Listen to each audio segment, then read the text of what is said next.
What's up, everyone? Tara Roberts here with Bleacher Report. I hope that week 7 was good for you. Not too bad. Didn't get roughed up too bad there because it is important, right? We've got week 8. We are heading into a crazy 6-team bye week. And today we are talking stash or sell. This is a fun topic. We're talking running back sleeper trades to make or stay put on.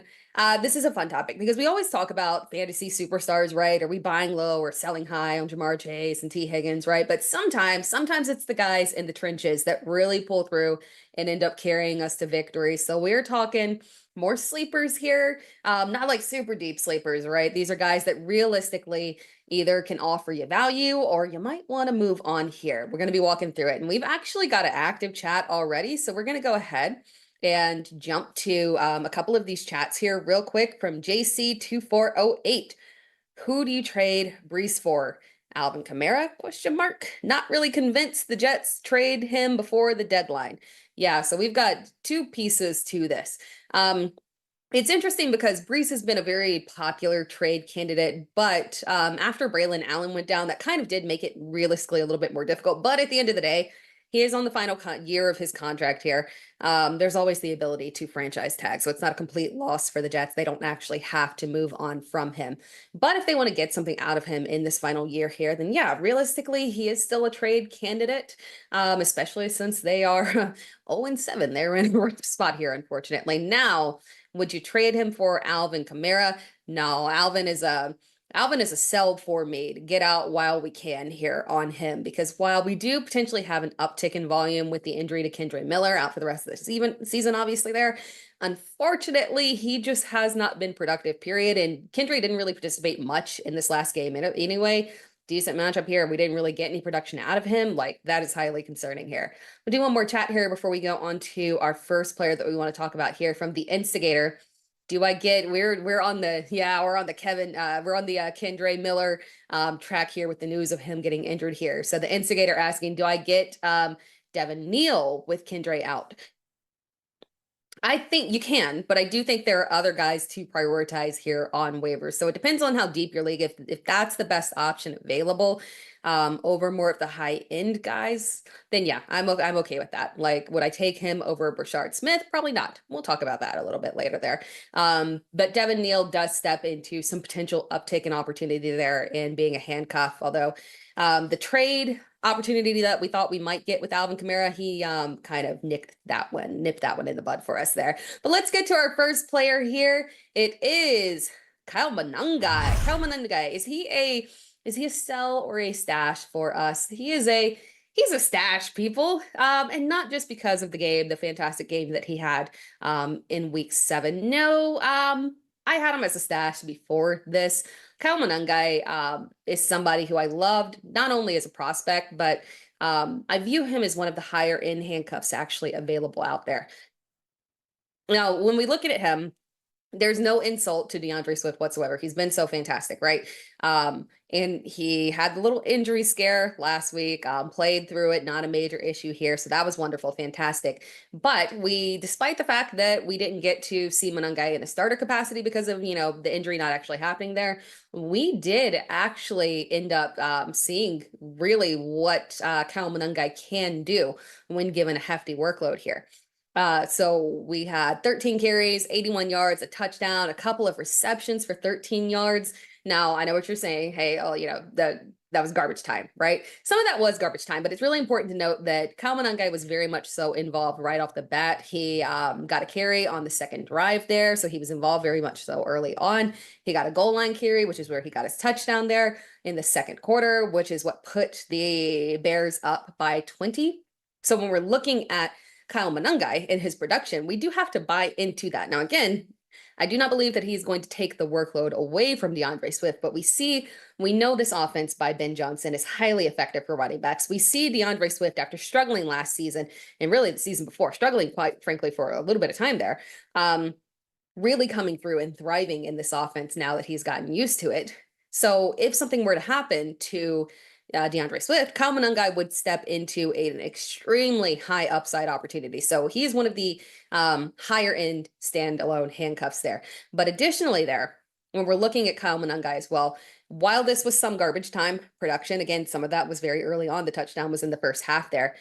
He does offer standalone value because week after week, we're seeing an increased usage from him in terms of his snaps. They're trusting him more. There's plenty to go around because Chicago does, in general, move the ball very well here. They push volume. There's going to be opportunities. So, yeah, Kyle Monangai is one that we absolutely have to stash. And I'm going to go to the chat because we got a lot going on here. Yeah, it's one of those videos where we got a lot of fun things to actually talk about here. So yeah, let's go to the chat here with Deke. What about RJ Harvey? So he's not on this list. I hesitated and went back and forth. I have somebody, a rookie, that is very similar to him on this list. But when it comes to RJ Harvey, I kept him off the list because he is technically more of a stash, but not a high priority stash here. He's a natural stash, right? Because while his involvement unfortunately does mean that unless there are random opportunities, he just does not offer standalone value in the same way that some of these other guys do that we'll talk about in a second here. But he is a high-end handcuff for the fact that J.K. Dobbins' injury history is very clear. Even last year, when he did play the majority of the season, he did go out and have to be put on IR. Was out for a little stint there. So odds of J.K. making it through the season, we're halfway through. We seem like we're coming up on that time period where something should be happening just based off what has happened every single year with him. So yeah, we got to stash R.J. Harvey at this point. I know it's frustrating. Production isn't there. Can't drop him. Someone might be kind of trying to sneak in and trade on the low. Just hold on to him because you've held on this long. His time could definitely be coming here. From Sandroags, how do you feel about the Houston backfield options and who is worth keeping out of those options?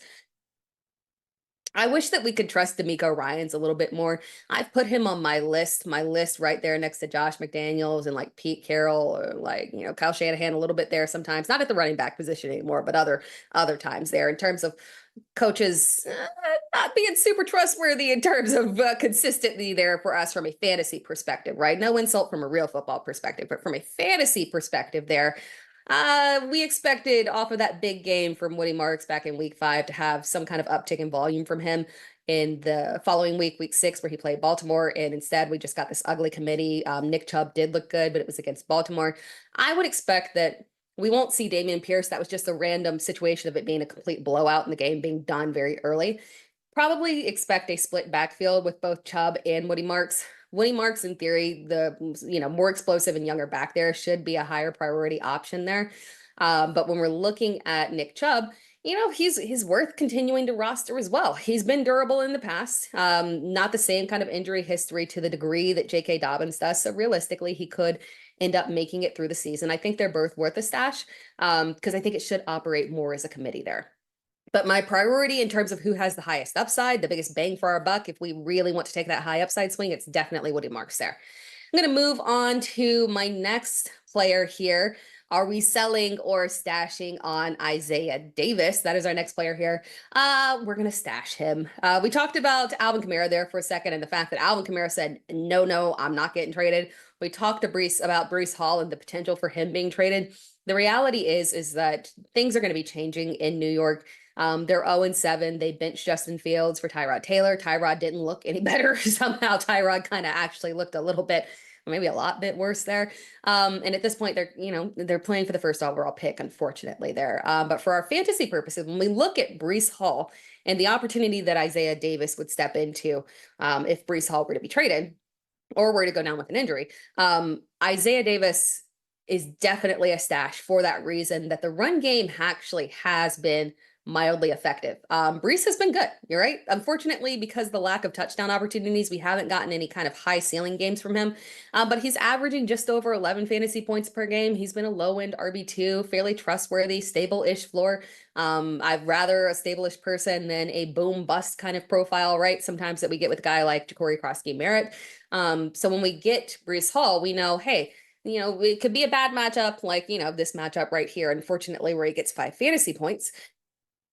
But in general, we know that we can probably get a good 10 to 15 out of him on a weekly basis. And he's been successful on the ground. The Jets offensive line has been good enough with run blocking. So Isaiah Davis would be stepping into a real good opportunity there if Breece Hall were to be traded. So again, This is a stash that we're making here based off the potential for Brees being traded and the fact that Braylon Allen is down, and we're still going to be out for a bit more significant time here. They're not competitive, so I would not expect them to rush him back by any means. So for our fantasy purposes, this is probably it.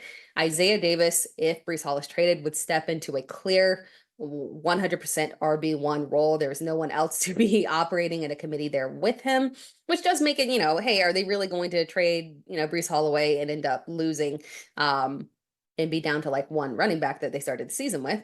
Well, if you're 0 and 7 and in a dire position, yeah, maybe you might have to be forced to do that. So Isaiah Davis, we are stashing. And this is really an effective stash, right? Because we don't have to be delusional about it and hold on for the long haul, right? Like we were talking about in RJ Harvey, we're holding on until J.K. Dobbins gets injured, right? But with Isaiah Davis, we're holding on to the NFL trade deadline. That is right around the corner. We got a couple of weeks here. We just hold steady. If the trade happens, boom, we win. If not, cut bait and we're good to go.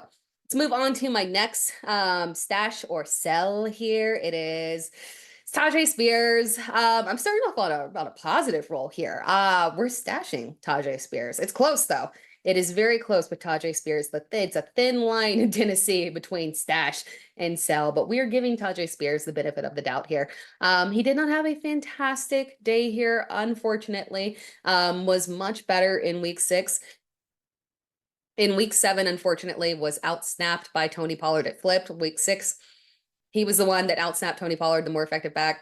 He had the upside in terms of receiving work as well.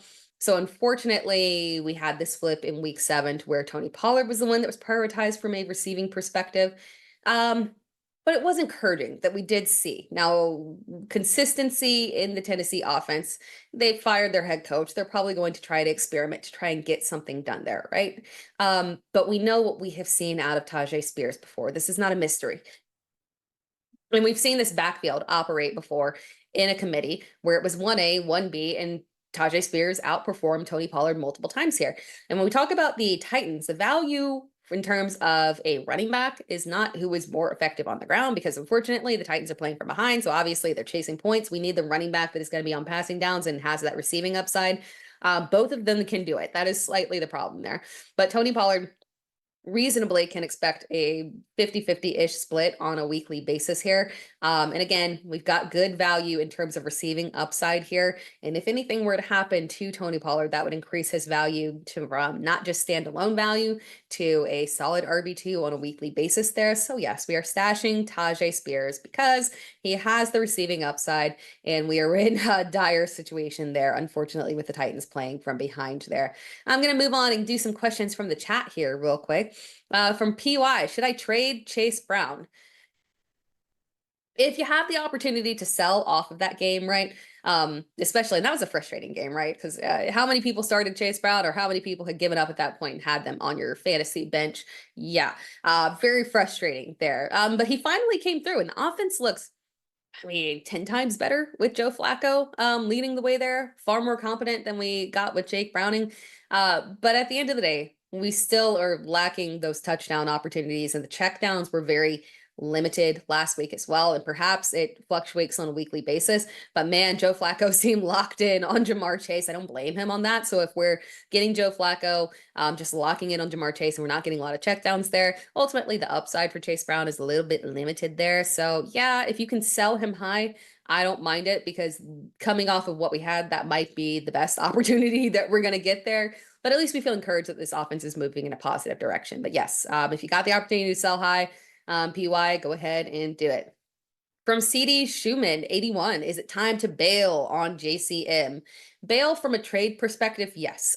He's a good trade candidate for sure, because there are a lot of truthers out there. When it comes to rookies, I think it's, because they're fresh and they're new. When we followed them in the offseason, we watched them get drafted just months ago. So we feel very partial to them, right? And I think that's happening a lot with JCM right here. So despite the fact that his production is visibly volatile, right? On a week-to-week basis, it is way down here or it's way up there. It's one or the other. Unfortunately, there's not really a big middle ground for him. in those boom games, trying to predict them, it might be a little bit cumbersome because this theoretically should have been a boom game, unfortunately, and it just didn't come through there. So we also have Jaden Daniels dealing with an injury. So, what does this offense look like, especially if Marcus Mariota, who is more inclined to take off and run for those touchdowns as well? Yeah, if you can sell high on him, and I think there's good opportunity, it's worth it for sure. From Gridiron Cowboy, I have Dowdle. What should I do with them with Chuba back? Yeah, unfortunately, Carolina was very straightforward that it is going to be a committee. Now, I will say Dowdle did appear to outperform Chuba again, and I wouldn't put it past Carolina to ride a hot hand and fluctuate back and forth there. It wouldn't be the first time. Chuba did get the big contract last season, mid-season, he earned it. But it wouldn't be the first time that they moved on from a running back they gave a big contract to. Hello, Miles Sanders. So yeah, hold on to Rico Dowdle. He looked fine this past week in week 7. We know he looked amazing in prior weeks. This week was not a good matchup as well. So, and the Panthers have remained very run heavy. Give them that. That even with this being a split backfield, we do feel confident that there's enough volume to give both of them weekly flex value there because the Panthers are running a very evenly split offense there. Well, and prioritizing work on the ground. And their defense is very improved as well. We're going to move on to my next stash or sell here. It is Kenneth Gainwell, who I love. Kenneth Gainwell, week 7 was disappointing in terms of that, little standalone value that we've seen pop up every now and then for Kenneth Gainwell, but it's still there. It's still there. Snaps this past week definitely tilted towards Jaylen Warren, and that is, that's perfectly fine. He is the RB1. We have to understand that Jaylen Warren, despite the perception of that backfield and Caleb Johnson being drafted again, these rookies that everybody falls in love with. Jaylen Warren is the RB1 there, right? He's been effective when he's been out there. He's very versatile and he is a 3-down back, right? And we've been getting these games again where Kenneth Gainwell has standalone value from a receiving perspective that he can also, get us around 9 to 10 fantasy points. And sometimes that's all you can ask for a guy as we get into these bye weeks, right? And as the season goes on here and we get more injuries here. So again, not a fantastic game, but you got to remember what we had in him before and the value that he showed us when he did have the opportunity to step in for a injured Jaylen Warren. Because he had that fantastic game, 19 carries, almost 100 yards, 2 rushing touchdowns, 6 receptions. And again, it's that receive. So 1, high-end handcuff, super high-end handcuff, right? Because like it or not, Aaron Rodgers is running that Pittsburgh offense very well there. So the opportunities on the ground are excellent there. But also, again, the receiving upside. We want these guys with the receiving upside here. And that is exactly what Kenneth Gainwell gives us. He's a converted wide receiver. This is something that Pittsburgh loves about him. And when we look at this Pittsburgh offense, it's really key to kind of hone in on the fact that outside of DK Metcalf, they just don't have trust in their wide receivers. That's why we saw them tilt aggressively to throwing to literally 3 tight end success. It was tight end field day there in Pittsburgh. But the reality is they did that because when Calvin Austin is out, they just don't trust any wide receivers beyond DK Metcalf, unfortunately. And that increases the receiving upside for our running backs there. Kenneth Gainwell in particular, this is one of our high priority stashes right here because we have factually seen him step into Jaylen Warren's role in thrive and technically maybe perform a little bit better there. But both have been fantastic. It's really just operating really well in terms of a system. Moving on, let's do one more of our buy or sells, and then we'll go to the chat here. Travion Henderson, buy or sell here. He's a sell. He's our first sell, unfortunately. I've been very positive here in terms of we're stashing these previous guys that we were talking about, Gainwell and Tajay Spears and Isaiah Davis and Kyle Monangai. But when it comes to Travion Henderson, it's a sell, unfortunately. And again, this one is tough, right? Because as I understand it completely, right? We get we follow these rookie running backs in the offseason, their draft process. We watch them in college. We know how talented they are. And sometimes it just unfortunately doesn't translate into trustworthiness in the NFL, depending on the coaching staff. If he had gone to the LA Chargers. Probably a different situation there, right? But unfortunately, he is in New England, and that situation is what it is. It's not going to change there. We know that the Patriots want to operate a committee, but we also know that they will show favoritism, and they are clearly showing favoritism to Ramondre Stevenson. And the problem with Travion Henderson, and while we're holding out hope, but unfortunately it might be time for us to just sell and give up on hope there, unfortunately, with him, is at this point we have seen like a million scenarios where Travion Henderson should have logically been able to step up and thrive and simply didn't. We had the Ramondre Stevenson and Antonio Gibson fumbling fiasco. That happened, and that didn't warrant the Patriots giving more increased snaps to Travion Henderson, unfortunately. We had Gibson suffer the injury, out for the season. We're thinking, okay, all right, well, it's a committee, but it's just, Travion Henderson and Ramondre Stevenson. It's a two-man committee. We can work with this. We can do this. It's like, hey, it's previous days of like, LeGarrette Blount and James White. Like, we can make this work. Unfortunately, no, we could not make this work. It still did not favor Henderson, and he did not step up. Now we've got this blowout situation, this blowout game in week 7, and we couldn't even get garbage time. We couldn't even get garbage time touches from Travion Henderson, unfortunately. At this point, it just seems like it isn't going to happen. And I don't know if it's that he just needs to earn more trust in certain areas from the Patriots staff. But regardless of what the reasoning that the Patriots have, the reasoning is pretty clear here, unfortunately. It's a sell for us because we simply cannot trust it. Let's go on to the chat here real quick. From Jake Montgomery 1, what do I do with Saquon, man? Should I stay put? This is the tough one. I don't think you have to stay put because at the end of the day, Saquon still has extremely high value. So if you were to sell him, you would be able to get good value out of him. Unfortunately, the problem is that you wonder, if I sell him, is it then that he's finally going to go off because he's Saquon? But he's out there, he's struggling. The yards per carry aren't good. Even when he's had boom performances, it's come through random big, massive plays, like a big, reception or something. So yeah, overall, it's been a rough sledding there with Saquon Barkley. We're sticking it out. If you have the opportunity to sell high on him to somebody who is desperate at running back and wants to deal with the headache and you can get out of it, that's a possibility as well. But man, that is a frustrating one there in Philadelphia. And for all we know, it flips back and the receivers get 0 receptions next week and we get, 30 Saquon carries. It's just an offense that feels somewhat untrustworthy for us here. From Solar Explorer, is Henderson worth holding on or dropping for Brashard Smith or Kyle Monangai? I would drop Henderson for both Brashard Smith and Kyle Monangai. And honestly, and we're gonna we'll talk about this one here in a second, specifically with Brashard Smith. But with Kyle Monangai, again, if Henderson, let's say Ramondre Stevenson went down with an injury, we already saw them elevate and upgrade and play another running back over Travion Henderson just this past week.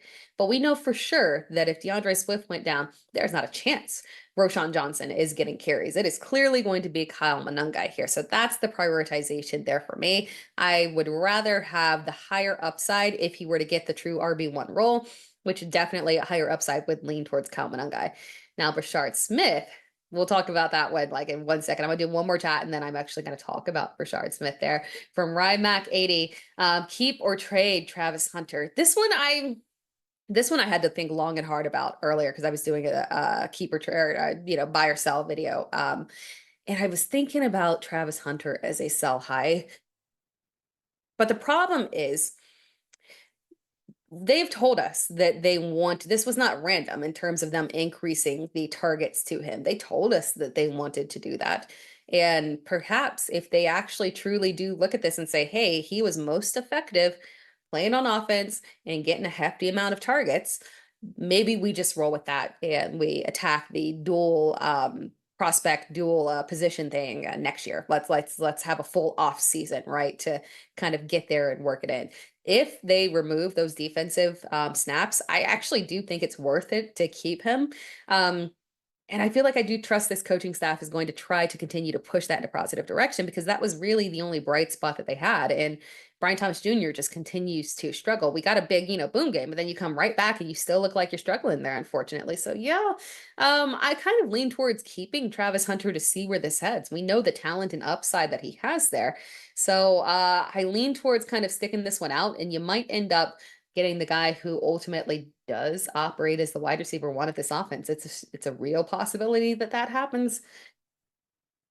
I'm going to move on to my next player to talk about here, and it's not actually player, it's players, plural. It's a duo here. It is a sell or stash duo combination here in Kansas City backfield. Kareem Hunt or Brashard Smith.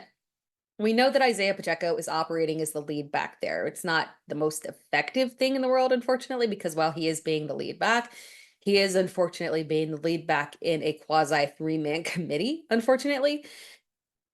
But when we're looking at Kareem Hunt and Brashard Smith specifically, we're trying to identify which running back in this backfield has the most upside opposite of Isaiah Pacheco. If Isaiah Pacheco is going to retain that lead back role, and it does appear like that is the case, we can feel pretty confident at that point. So when we're looking at Kareem Hunt versus Brashard Smith, Kareem Hunt really hasn't been contributing in the pass game, right? There's been like one target. I think there was one game earlier in the year where he had decent work here, but outside of that, it's been like one target, one target, one target, one target, back to back to back to back to back. It's very clear that they're just not, that's a capability of his, but it's very clear they're just not using him in that way. And that makes sense because Brashard Smith has definitely been the more successful running back from a receiving perspective there. And they have talked ad nauseum about the fact that they love that skill set in him. So when we're looking at Kareem Hunt versus Brashard Smith, Kareem Hunt is the sell and Brashard Smith is the stash there. Now, every now and then, right, Kareem Hunt will give us a, get a touchdown and give us a boom game, but he is touchdown dependent, right? Because he lacks that consistent receiving volume. And it just, there's not enough volume on the ground, unfortunately, for him to thrive off of just getting yardage. So when we're looking at Brashard Smith, we actually, got to see generally what a offense would look like in week 7 if it were just Isaiah Pacheco and Brashard Smith. Kareem Hunt did have 4 carries. That was it, not massive production there for him. Isaiah Pacheco led the way. Brashard Smith had 14 carries, 39 yards, 5 receptions on 5 targets for 42 yards. Again, this, when you look at it on the surface, you might think, okay, well, they beat down the Raiders. This was garbage time production. Nope, you can go through and look in. The carries were garbage time for sure. We won't argue that. 10 of his carries were in the 4th quarter. That was straight garbage time production there. But we're not looking at him for the carries. It's the receiving work that we care about. And the vast majority of those receptions, those came in the first half there. And he, like we talked about with Kyle Monangai, was used very early on, like on the 2nd drive there. So we've got very early usage for Brashard Smith. They love him. They're integrating him. We're seeing increased snaps from him every single week. Patrick Mahomes is actually, absolutely out there dealing, pushing aggressive pace, consistent volume, always hitting a minimum of 30 passes here. We want the one with the receiving value. We got to stash Brashard Smith here for sure. And then we're going to move on to one more sell or stash here. This one is pretty simple, kind of straightforward here, unfortunately. It is Tyrone Tracy Jr.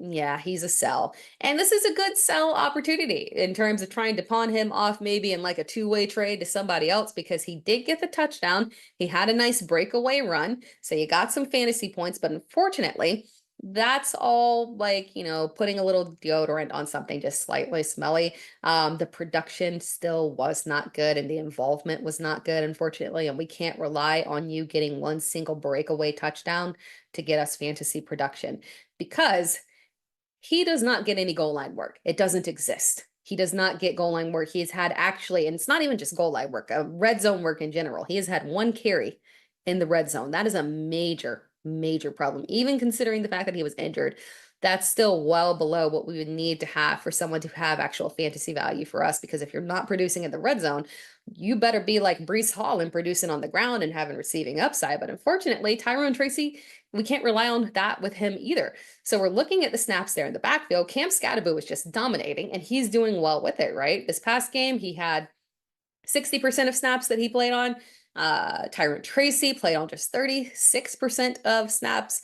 And then the real kicker here is that, again, you don't have the goal line work. Okay, that's fine. Do you have the receiving work? Unfortunately, no. And that is no good, unfortunately, because Tyrone Tracy is a converted receiver. So the receiving work is kind of what we would expect and rely on from you, right? Like we were talking about Rashard Smith, that's a converted receiver. We expect that receiving work from him and for him to thrive on it. Tyrone Tracy Jr. is not getting that, unfortunately. Cam Scattaboo has nearly doubled the targets of Tyrone Tracy this year. It's just not happening there, unfortunately. Yay, we got the touchdown, and it looked like on the surface that maybe he was getting back more involved. He is not, unfortunately. This one is definitely a sell for us. Let's go to the chat here before we close things out. From G Smith 813, what about Rachaad White with Bucky Irving probably returning after the bye? Yeah, potentially returning after the bye. Problem is that we don't have a clear timeline from Tampa Bay, and quite frankly, they've been a little sketchy regarding timelines this year. I'm not gonna lie there. They had Chris Godwin had a whole second injury, or a whole second surgery in the offseason that we didn't know about. We thought he was on track to start the season. Okay, yeah, wonderful. And come to find out there was a second one that he was recovering from. So I'm a little skeptical with injury timelines, unfortunately, from Tampa Bay this year. Like, I don't know about that. So hopefully we could get Bucky back after the bye.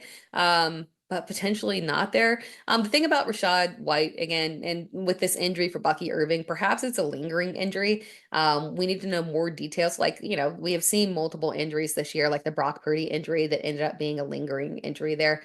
So if we've got these potential lingering injuries there, it was multiple injuries that Bucky Irving was dealing with, Rachaad White could have long-term value there. We know that his upside is incredibly high. So yeah, he's a high-end stash for us.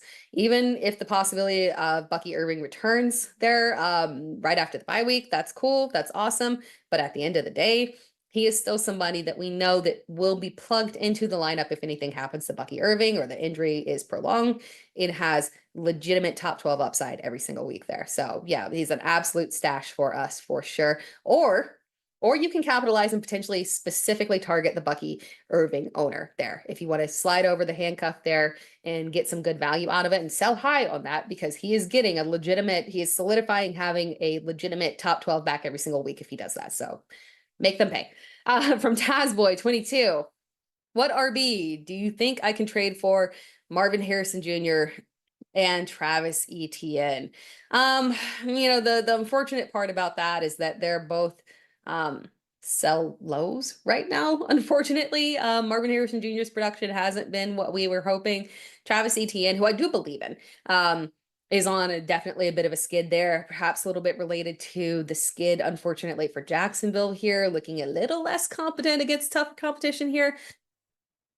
But packaging those two up, you got to aim to upgrade over Travis Etienne specifically and Marvin Harrison Jr. They're both RB2s and wide receiver 2. So if you're combining those together, you are going to get a wide receiver 1 or a RB1. You're looking for somebody who weekly gives you top 12 upside for sure. So that's the range of what you need to be looking for.